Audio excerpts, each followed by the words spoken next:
Don't forget to like, subscribe, and comment to support the channel and help it grow fast. Your support means everything.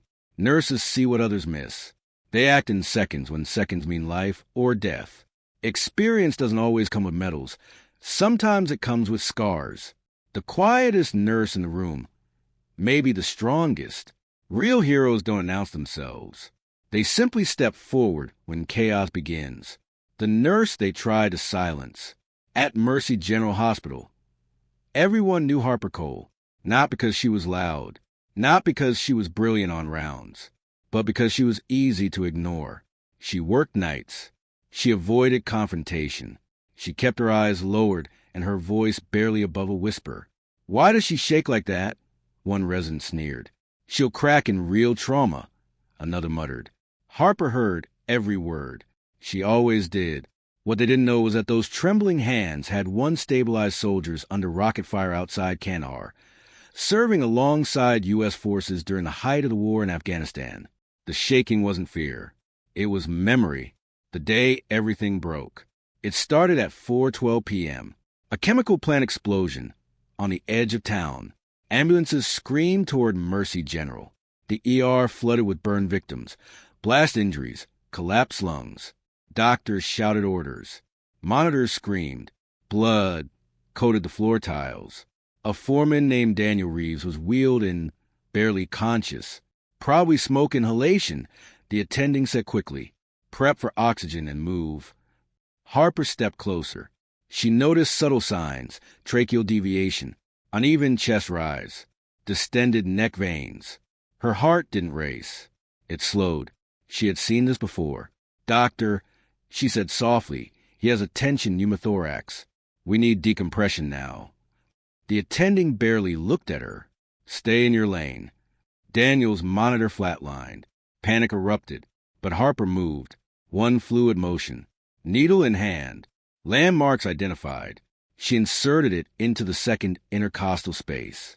A violent rush of trapped air hissed out. The man gasped. Color returned. Pulse stabilized. Silence fell over the trauma bay. Every eye turned toward her. The attending's face burned red. "You just overstepped," he snapped. "Pack your things." Harper didn't argue. She never did. She walked to the locker room. Hands steady now. She had saved a life. That was enough. The sound that changed everything. The hospital windows began to vibrate. A deep, thunderous rhythm echoed from above. Not news helicopters. Not air ambulance. A military UH-60 Black Hawk descended into the parking lot. Staff gathered at the windows. Armed operators exited with purpose. Disciplined, focused, controlled. They moved through the ER like they owned the ground beneath them. "Where is she?" the commanding officer demanded. "Call sign Nightingale." Confusion spread. The charge nurse blinked. "That's Harper Cole." The soldiers found her sitting on a bench, quietly tying her boots. She looked up as they entered. One of the operators removed his helmet. A jagged scar ran down his jaw.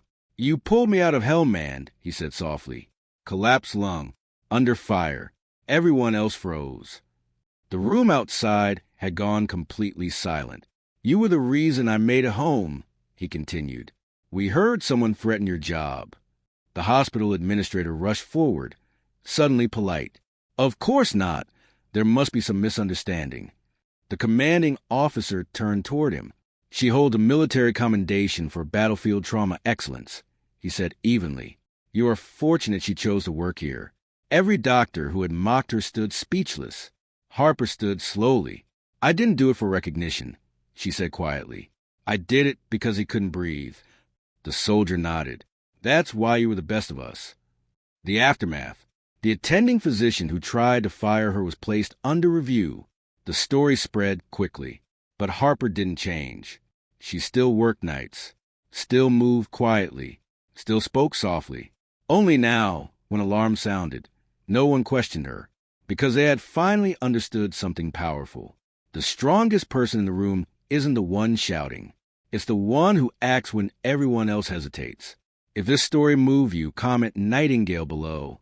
Like this video to honor nurses everywhere.